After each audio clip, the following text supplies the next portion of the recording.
Assalamualaikum warahmatullahi wabarakatuh. Salam sahabat Jundu Channel dimanapun berada. Alhamdulillah semoga senantiasa dirahmati oleh Allah Subhanahu wa Ta'ala.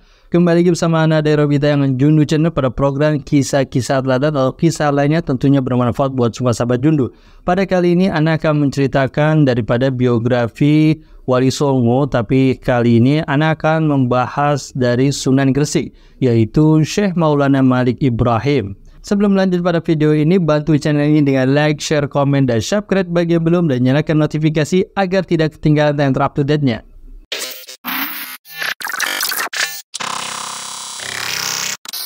Bismillahirrahmanirrahim. Syekh Maulana Malik Ibrahim atau Sunan Gresik lahir di Champa, Kamboja. Untuk tanggal lahirnya yaitu tidak diketahui ya dengan jelas tanggal berapa dan lahir tahun berapa ya, karena cukup jauh. Namun dari silsilah keturunannya, nasab Sunan Gresik ini sampai pada Nabi Muhammad SAW melalui jalur Husain bin Ali radhiyallahu an. Sunan Gresik ini memperoleh didikan langsung dari ayahnya, Barokat Zainul Alam, seorang ulama kesohor yang ada di Kamboja. Dahsyat luar biasa, Masya Allah. Sahabat Jundu, pada abad ke-14, ia hijrah ke daerah Jawa dan berlabuh di Gerwarasi atau Gresik. Nah, Sunan Gresik ini menginjakkan kaki pertama kalinya itu di desa Sembalo. Nah, saat itu berada di daerah Leran, Kecamatan Manyar, Gresik. Nah, tepatnya 9 km ke arah utara kota Gresik. Pada saat itu Gresik dikenal dengan Bandar Niaga yang maju dan terkenal di wilayah Asia Tenggara. Luar biasa. Bersama rombongannya, beliau berlayar ke Jawa pada tahun 1371 dan menghadap Raja Majapahit Brawijaya untuk mendakwahkan Islam. Luar biasa, Masya Allah. Sahabat Jundu, dalam Atlas Wali Songo 2016 itu menjelaskan bahwa Raja Majapahit itu menolak ajakan Islam Sunan Gresik, namun menyambut baik kedatangannya. Jadi menolak ajarannya tapi menyambut kedatangan tamu. Oleh karena itu Raja Majapahit itu Sunan Gresik diangkat menjadi Syah Badar dan diperbolehkan menyebarkan Islam kepada orang-orang setempat. Jadi raja ini nolak, tapi dia diizinkan untuk menyebarkan Islam di tempat-tempat lingkungan tersebut. Nah, melalui restu itu Sunan Gresik ini nggak menyia-nyiakan waktu. Ia mendirikan masjid pertama di desa Pasucinan Manyar. Sahabat Jundu, sebelum kita lanjut dalam perjalanan dakwah Sunan Gresik ini, lebih baiknya kita mengenal daripada riwayat keluarganya. Sunan Gresik ini memiliki 3 istri. Yang pertama adalah Siti Fatimah binti Ali Nurul Alam Maulana Israel, yaitu Raja Champa yang ada di dinasti Azamat Khan. Nah, beliau ini memiliki 2 anak yang bernama Maulana Maghfarah dan Syarifah Sarah. Kemudian istri yang kedua adalah Siti Maryam binti Syekh Subakir. Beliau dari perkawinan ini memiliki 4 anak, yaitu Said Abdullah, Said Ibrahim, Said Abdul Ghafur, sama Said Ahmad. Nah, kemudian istri yang ketiganya adalah Wan Jamila binti Ibrahim Zainuddin Al-Akbar, ya, Asmara Kandi marganya. Nah, itu memiliki 2 anak, yaitu Said Abbas dan Said Yusuf. Begitu kita mengenal dari keluarga Sunan Gresik Maulana Malik Ibrahim. Selanjutnya Syarifah Sarah binti Maulana Ibrahim itu dinikahkan dengan Said Fadl Ali Murtado dan melahirkan 2 putra, yaitu Haji Usman atau Sunan Manyuran dan Usman Haji yang disebut dengan Sunan Ngudung. Nah, selanjutnya Said Usman Haji ini ya berputra Said Ja'far Shadiq yang sekarang itu terkenal dengan Sunan Kudus. Dahsyat luar biasa, Masya Allah. Jadi masih ada keturunan Sunan Kudus sama Sunan Gresik.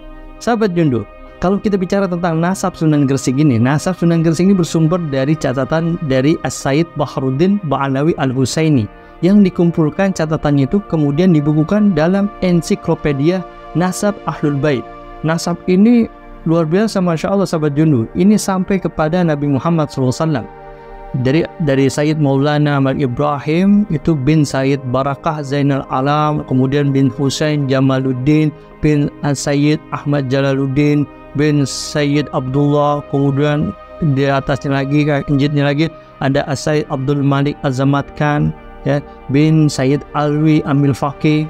Kemudian selanjutnya lagi di atasnya lagi ada Sayyid Muhammad Sahib, Said Muhammad Sahib Marbad. Kemudian di atasnya lagi ada Said Ali Khalid Qasam. Ini udah mulai masuk ke daerah Hadramut nih. Ya, kemudian di atas saya ada Said Alwi bin Muhammad bin Alwi. Nah, ini ada lagi nih yang lagi rame. Itu di atasnya lagi ada bin Ubaidillah. Nah, bin Ubaidillah kalau di Indonesia itu lagi dipermasalahkan. Nah, Ini Sunan Gresik nyambung kepada sanad ke Ubaidillah, ya, dari Ubaidillah bin Ahmad Muhajir bin Isa Ar-Rumi. Kemudian di atas lagi ada Al-Imam Muhammad An-Nagib, kemudian ada Al-Imam Ali Al-Ruwaidi, kemudian sampai ke Al-Imam Ja'far Shadiq, kemudian sampai lagi kepada Al-Imam Muhammad Al-Baqir, terus sampai Al-Imam Ali Zainal Abidin. Dahsyat luar biasa, Masya Allah. Kemudian sampai kepada cucu Rasulullah SAW, Al-Imam Al-Husain, sampai kepada bin Sayyidah Fatimah Zahra Ali bin Abi Thalib binti Nabi Muhammad SAW. Dahsyat luar biasa, Masya Allah. Jadi Sunan Gresik ini masih keturunan daripada Zuriatul Rasul. Nah, Syekh Maulana Malik Ibrahim ini wafat itu pada tahun 1419 Masehi. Nah, beliau ini meninggal pada hari Senin 12 Rabiul Awal 822 Hijriah dan dikebumikan di daerah Gresik. Nah, lokasi makamnya ini pasti sahabat Jundu tahu ya, tepatnya berada di wilayah Gapura Wetan, Gresik. Di lokasi makam terdapat 2 buah bagian makam yang berisikan Sunan Gresik sendiri dan juga ulama Gresik lainnya. Jadi banyak, nggak Sunan Gresik aja. Jadi tidak perlu khawatir akan akses menuju makam daripada Sunan Gresik ini, karena ia tidak terletak di pinggiran kota maupun di jalan yang menanjak. Akan tapi makam beliau ini terletak dekat dengan alun-alun kota Gresik. Jadi sahabat Jundu bagi yang belum ziarah ke makam Sunan Gresik, insya Allah setelah menyaksikan ini kita diberikan rezeki Allah Ta'ala dan bisa ziarah ke makam Sunan Gresik. Sahabat Jundu, dari tadi kita membicarakan tentang riwayat keluarganya dan nasabnya yang sampai kepada Nabi Muhammad SAW. Dan pada kali ini kita akan menceritakan perjalanan dakwah daripada Sunan Gresik secara singkat ya. Nah, jadi sahabat Jundu, sesampainya beliau di Jawa, beliau ini melanjutkan kegiatan dakwahnya menggunakan beberapa cara ya, jadi atau beberapa metode lah dalam melakukan dakwahnya. Nah, beliau ini nggak pernah nih menggunakan kekerasan atau memaksa masyarakat untuk ikut masuk Islam. Kan tapi beliau ini dengan sabar banget deh mengendalikan atau mengenalkan Islam secara pelan-pelan dan dengan kelembutan pokoknya, jadi nggak dengan kekerasan. Beliau juga dagang. Beliau dagang dengan berbagai macam kebutuhan pokok dengan harga yang sangat murah. Mulai itu beliau berinteraksi dengan masyarakat setempat. Nah, melalui perdagangan ini nih beliau bisa mendekati masyarakat dan sedikit-sedikit ya mulai itu bisa mengenalkan ajaran Islam. Jadi pelan-pelan, nggak langsung. Jadi kenalin dulu nih situasi daerahnya gimana dan gimana baru dia bisa. Selain itu nih beliau juga menawarkan diri untuk mengobati masyarakat. Jadi tabi ya, yang sedang sakit beliau obatin. Jadi nggak dipungut biaya sama beliau, gratis pokoknya sama beliau. Saat beliau masih di Campa, dikabarkan bahwa beliau ini pernah diundang ke salah satu kerajaan untuk mengobati seorang istri raja. Nah, melalui inilah seorang Maulana Malik Ibrahim atau Sunan Gresik ini dapat dengan mudah mendapatkan hati dan simpati rakyat. Jadi memang Sunan Gresik ini pandai mengobati orang yang sedang sakit. Mungkin karomahnya juga ya, luar biasa, Masya Allah. Sahabat Jundu, ulama Islam yang juga memiliki sebutan kakek bantal. Jadi beliau disebut dengan kakek bantal ini tidak berhenti nih hanya menggunakan metode dagang dan pengobatan. Dia selalu tuh nyari ide gimana caranya. Nah, ia juga memanfaatkan tuh profesi masyarakat yang rata-rata waktu itu adalah seorang petani. Mereka seorang petani, banyaknya petani, pekebun. Sunan Gresik ini mengajarkan mereka cara bercocok tanam. Beliau kenalkan tuh terobosan-terobosan baru, teknik baru, dan bercocok tanam tuh yang bisa menghasilkan panen yang lebih banyak kayak gimana. Itu diajarin sama Sunan Gresik. Luar biasa, Masya Allah. Jadi nggak hanya seperti itu aja metodenya. Hebat, cerdas ini Sunan Gresik dalam pendekatan kepada masyarakat Indonesia setempat. Luar biasa, Masya Allah. Jadi sahabat Jundu, dengan ketiga metode dakwah itu, yaitu dakwah dengan cara berdagang, pengobatan, bahkan dengan training cara bercocok tanam, Sunan Gresik juga berusaha untuk merangkul segala golongan, ya khususnya masyarakat yang ada di kasta rendah di agama Hindu. Karena kasta rendah ini biasanya kan ya, itu nggak terlalu perhatikan, disisihkan dah, dan tidak dapat perhatian khusus dari para pemimpinnya. Oleh karena itu nih, ini kesempatan atau celah Sunan Gresik untuk berupaya untuk merebut hati dan simpati rakyat. Karena celahnya udah dapat nih, karena banyak masyarakat peduli dan perhatian juga, akhirnya menuai kesuksesan tuh. Dimana saat itu juga bertepatan dengan terjadinya perang saudara juga pada saat itu. Ya kan, Majapahit lagi berantem sama siapa itu, kerajaan apa ya? Itu kondisi pada saat itu juga lagi nggak stabil. Makanya dengan mudah Syekh Maulana Malik Ibrahim ini dapat merangkul hati orang setempat pada saat itu. Sahabat Jenuh, karena sudah dapat bersosialisasi dengan rakyat setempat dan dapat berinteraksi, maka sempurnalah misi pertamanya daripada Sunan Gresik, yaitu mencari tempat di hati masyarakat di sekitar yang ketika itu tengah dilanda krisis ekonomi dan perang saudara. Ini lagi susah-susahnya juga sebenarnya, tapi luar biasa Masya Allah. Nah, pertama-tama yang dilakukan oleh Sunan Gresik adalah mendekati masyarakat melalui pergaulan dan berdagang. Jadi diperhatikan juga nih, bahasa-bahasa yang ramah itu senantiasa tuh diperlihatkan oleh Sunan Gresik dalam pergaulan sehari-hari. Jadi amaliyahnya ditunjukin. Beliau tidak menentang secara tajam nih agama dan percayaan yang hidup dari penduduk asing. Jadi nggak langsung nggak boleh nih, haram, nggak. Melainkan hanya memperlihatkan keindahan dan kebaikan yang dibawa oleh agama Islam. Jadi melalui akhlak, adab dan akhlak dibawa nih oleh Sunan Gresik dengan akhlak-akhlak yang baik, tutur kata, sikap dan lain-lain. Luar biasa Masya Allah. Jadi berkat keramah tamahnya ini nih, saking welcome-nya, banyak tuh masyarakat tuh yang tertarik masuk ke dalam agama Islam karena sikap baiknya nih, sifat terpuji daripada Sunan Gresik ini. Melalui berdagang, beliau dapat berinteraksi dengan masyarakat banyak.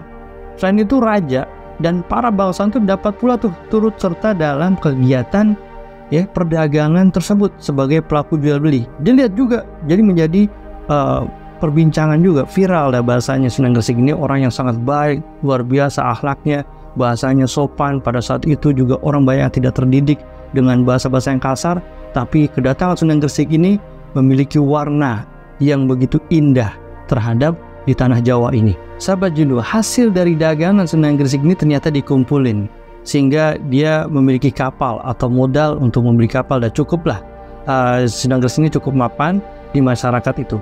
Akhirnya Sunan Gresik ini kemudian melakukan kunjungan ke ibu kota Majapahit di Trowulan. Akhirnya Sunan Gresik ini mulai jalan berlayar. Raja Majapahit meskipun tidak masuk Islam tetapi menerimanya dengan baik. Raja Majapahit pada saat itu bahkan memberikan sebidang tanah di pinggiran kota Gresik. Nah, wilayah itulah yang sekarang dikenal dengan nama Desa Gapura. Kalau sahabat Jenuh ke sana pasti ada tuh nama Desa Gapura, itu dari Raja Majapahit. Kemudian dalam rangka mempersiapkan kader untuk melanjutkan perjuangan menegakkan ajaran Islam, Sunan Gresik ini membuka pesantren, membuka pesantren di daerah itu. Jadi pengen ada generasi lah, generasi penerus pencari murid itu. Keempat itu merupakan kawal Condro Dimuko. Jadi sebagai estafet perjuangan agama Islam lah. Setelah Sunan Gresik nggak ada yang melanjutkannya. Hingga saat ini makamnya itu masih diziarahi oleh berjuta-juta umat Islam di Indonesia. Semua tuh pada berkunjung kepada makam Sunan Gresik ini. Setiap malam Jumat begitu banyak masyarakat setempat tuh ramai berkunjung untuk berziarah ke makam Sunan Gresik ini. Jadi ritual ziarah tahunan atau haul juga diadakan setiap tanggal 12 Rabiul Awal. Pada acara haul itu dilakukan tuh khataman Al-Quran, mauludan, pembacaan riwayat Nabi Muhammad SAW, ya kan? Dan dihidangkan juga makanan-makanan khas bubur yang bernama harisan. Dasar luar biasa Masya Allah. Pokoknya kalau ada waktu bisa tuh sahabat Jenuh datang pada saat haulnya Sunan Gresik. Sahabat Jenuh, perlu ketahui juga sanad keilmuan dan pendidikan beliau ini berguru kepada Barokat Zainul Alam dan Syekh Jumadil Kubro. Setelah itu beliau mendirikan dan mengasuh pesantren. Jadi pelan-pelan beliau mendirikan pesantren. Pelan-pelan, muridnya nggak langsung banyak, dikit-dikit. Nah, masyarakat di Gresik ini semakin tertarik memeluk Islam karena sosok Sunan Gresik ini yang santun, dermawan, dan toleran. Nah, kondisi ini mendorong membangun Masjid Pesucinan yang kini dikenal dengan Masjid Maulana Malik Ibrahim. Masjid Maulana Malik Ibrahim ini terletak di Desa Leran, Kecamatan Manyar, wilayah pesisir utara Gresik tuh. Nah, masjid itu tuh, Masjid Pesucinan selain sebagai tempat ibadah, juga digunakan sebagai tempat pembinaan mubalik, santri dan masyarakat. Pokoknya dimanfaatkan benar-benar.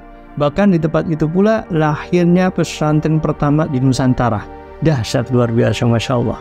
Sahabat Jenuh, Sunan Gresik tidak hanya mengajarkan agama, tapi pengetahuan tentang teknik irigasi persawahan dan tambak yang bertujuan memajukan perekonomian masyarakat pesisir di sekitar pantai utara Gresik.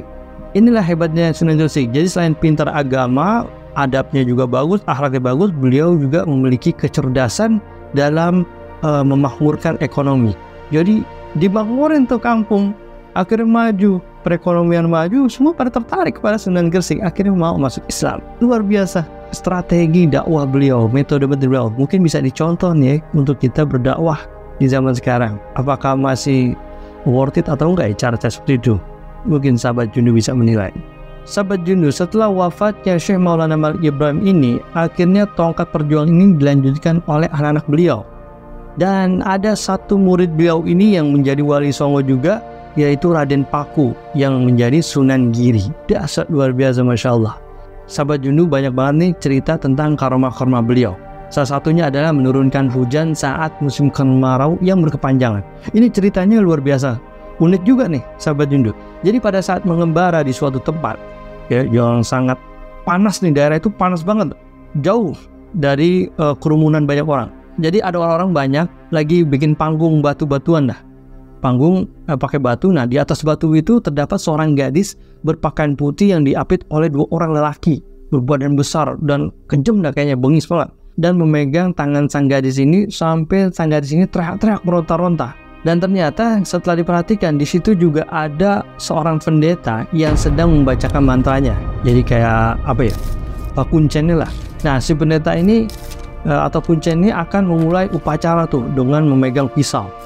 Nah, di tengah-tengah upacara, Sunan Gresik datang tuh menghampiri kerumunan orang itu.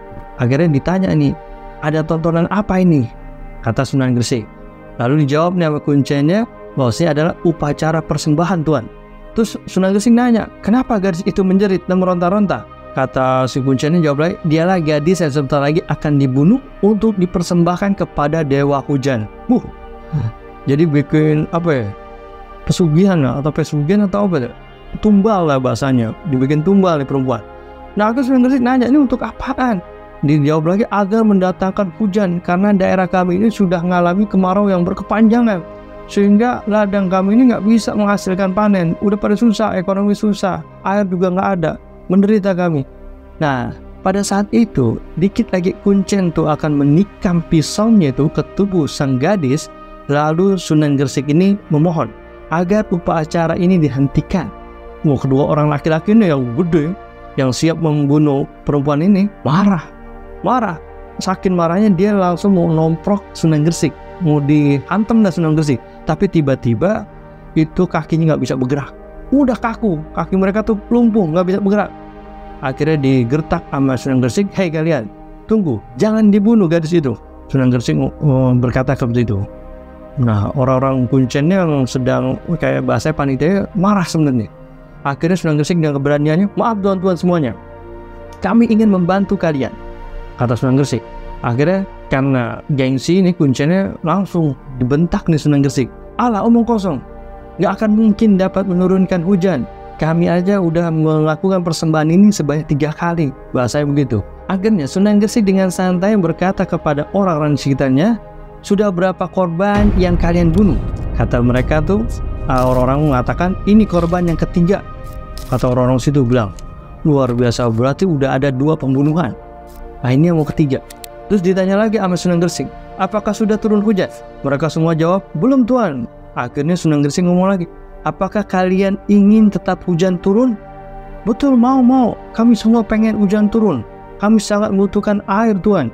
Akhirnya Sunan Gresik mengatakan kepada orang-orang setempat, orang-orang banyak itu, baik, insya Allah akan menolong kalian, kata Sunan Gresik. Mereka asing nih dengar kata Allah kan. Nah, akhirnya Sunan Gresik bersama santrinya menghadap ke kiblat, melakukan sholat sunnah istisqa, memohon hujan. Di sholat tuh 2 rakaat. Beberapa saat kemudian langit mulai mendung, mulai tuh gerimis, hujan, langsung tuh hujan lebat. Nah, orang-orang pada girang, bersorak-sorak dah, pada tepuk tangan. Mereka mungkin saking girangnya, jadi bersorak-sorak, tepuk tangan, pada joget-joget. Akhirnya Sunan Gresik melihat ini nggak pantas nih. Akhirnya Sunan Gresik negur orang-orang setempat, bapak-bapak, ibu-ibu sekalian berhenti bersorak-sorak dan menari-nari. Tolong berhenti, tenang, suruh tenang semua, diam. Akhirnya disuruh sama Sunan Gresik, mari kita ucapkan rasa syukur kita kepada Allah dengan mengucapkan Alhamdulillah. Akhirnya mereka semua mengucapkan Alhamdulillah. Luar biasa, Masya Allah. Lalu Sunan Gresik berkata, jangan berterima kasih kepadaku dan menyembah-nyembah kepadaku, karena hujan yang turun ini adalah kehendak Allah. Lalu orang-orang tersebut tuh diajarkan mengucap 2 kalimat syahadat dan mereka semua masuk agama Islam. Dahsyat luar biasa, Masya Allah. Dakwah dari Sunan Gresik. Inilah metode-metode dalam pendekatan ke masyarakat sehingga diterima oleh banyak orang. Sahabat judul, disinilah kecerdasan daripada Sunan Gresik. Beliau ini mampu mendakwahkan orang setempat sesuai dengan kebutuhan mereka semua, sehingga ketika beliau berdakwah itu tepat sasaran dan sehingga dapat langsung menarik perhatian hati mereka semua dan mereka semua pada cinta karena memang mereka kan lagi butuh hujan, air hujan. Tepat banget ya. Akhirnya Sunan Gresik dan karomahnya mereka semua masuk Islam. Tak lain semua adalah hidayah dari Allah Subhanahu wa taala. Kemudian ada karomah berikutnya lagi, yaitu ada sebuah kisah yang cukup unik juga, yaitu beliau ini dengan karomahnya dapat mengubah beras menjadi pasir. Jadi ada sebuah kisah, Sunan Gresik ini bersama seseorang muridnya ya, singgah di sebuah rumah. Nah, rumah itu milik saudagar kaya. Nah, menurut desa-desa ini, pemilik rumah itu amat kikir, pelit dah pokoknya. Kalau orang minta tuh nggak dikasih, pelit banget pokoknya. Nah, padahal si empu rumahnya adalah orang berada yang memiliki bertonton beras. Banyak. Nah, saudagar kaya tersebut nih menerima dengan ramah kunjungan Sunan Gresik. Wah, Sunan Gresik kan datang nih ke rumah si Sohibul Bait yang punya beras bertonton nih. Namun sesaat berselang datang nih seorang pengemis perempuan tua datang kepada saudagar kaya ini, padahal di situ ada Sunan Gresik. Akhirnya dia minta, "Tuan, saya lapar sekali, bolehkah saya minta sedikit beras?" Langsung dibentak sama saudagar kaya ini. Perempuan tua itu sambil melihat ke arah jadi sambil minta melas-melas gitu sambil melihat ke arah beras yang ada di karung banyak, padahal ada di belakang si saudagar kaya ini. Tapi karena orangnya pelit, kikir, langsung dibentak nih pengemisnya. "Mana beras? Kamu nggak punya beras. Karung-karung itu bukan beras, tapi pasir." Dia bohong nih sama pengemis itu. Padahal itu beras, tapi dia ngomong itu pasir. Nah, akhirnya pengemis tua itu sedih. Dia akhirnya udah kecewa. Udah pergi dah tuh akhirnya pengemis itu. Nah, kejadian itu disaksikan langsung oleh Sunan Gresik. Nah, ternyata apa yang digunjingkan orang tersebut tentang muridnya ini benar nih adanya. Ya, Sunan Gresik ini bergumam dalam hati dan beliau pun berdoa tentang kejadian tersebut. Nah, tiba-tiba pada saat ramah-tamah antara murid dan guru itu berhenti dengan teriakan salah seorang pembantu orang kaya itu. Wah, dia teriak, "Celaka Tuan, celaka. Kenapa? Kenapa? Saya tadi ngelihat beras-beras yang ada di karung itu semua berubah menjadi pasir." Kaget.